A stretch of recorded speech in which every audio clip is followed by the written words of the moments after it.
You're asleep in a military camp, miles from home, surrounded by 135,000 of your countrymen.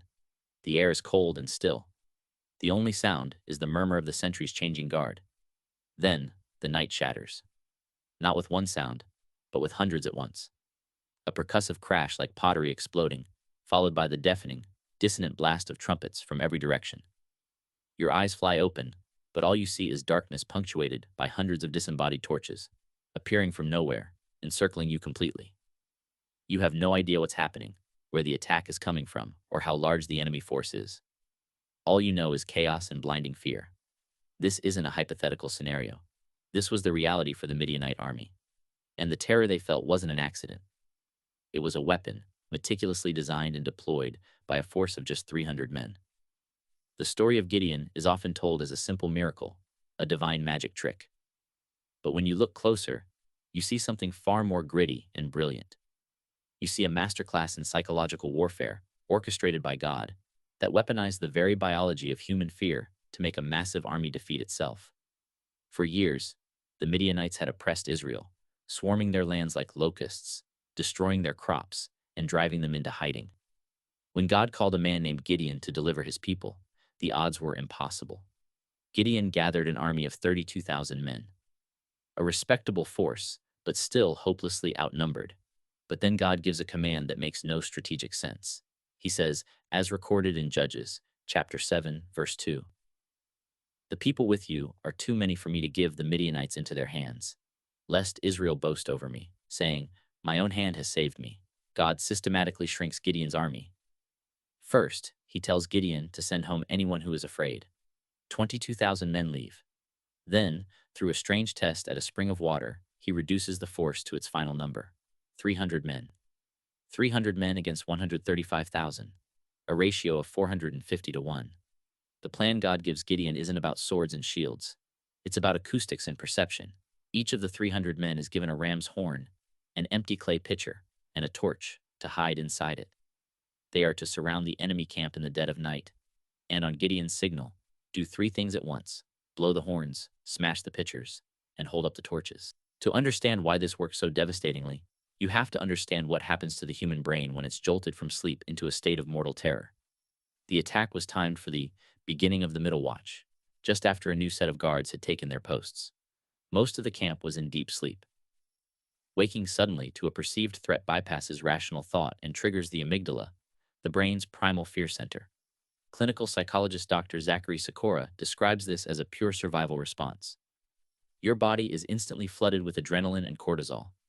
As cardiologist Dr. Mark Estes notes, sudden unexpected shocks cause a dramatic spike in heart rate and blood pressure.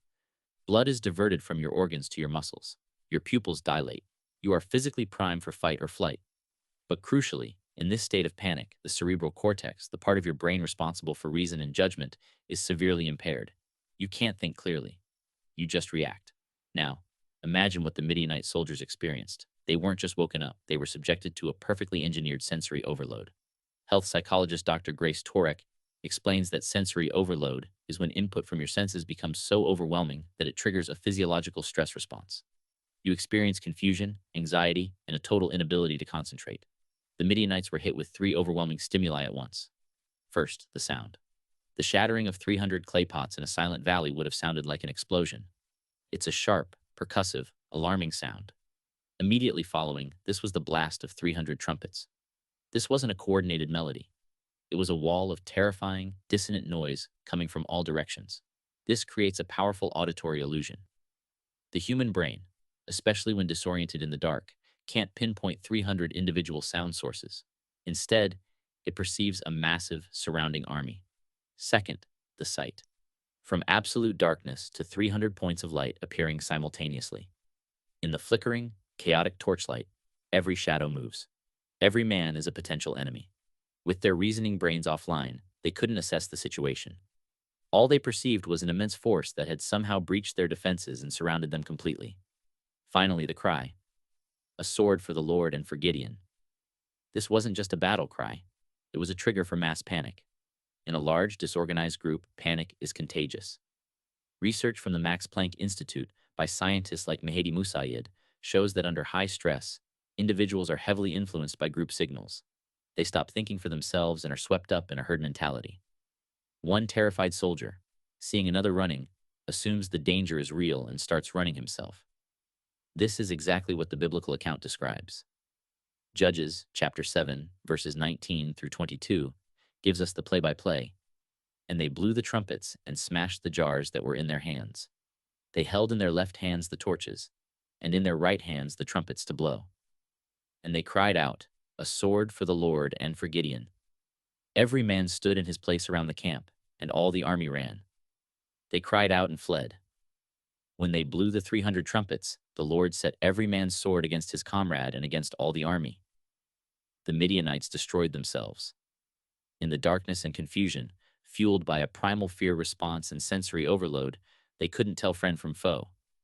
They began fighting each other in a desperate attempt to survive the massive phantom army they believed was attacking them. Gideon's 300 men barely had to lift a sword. They simply stood their ground, held the torches, and let human psychology do the work. This is not a story that diminishes God's power. It magnifies his wisdom. He didn't just snap his fingers. He used the very systems he designed, the predictable wiring of the human brain, as his weapon. He knew that sudden noise and light in the middle of the night would trigger a physiological panic that short-circuits rational thought. He knew that the illusion of a larger force would cause a disorganized crowd to descend into chaos and self-destruction. The real target, as the military theorist J.F.C. Fuller once said, is the mind of the enemy. And in this battle, God showed himself to be the ultimate strategist, breaking an army of 135,000 not with force but with fear. Go ahead and click the video you see on the screen. You're asleep in a military camp.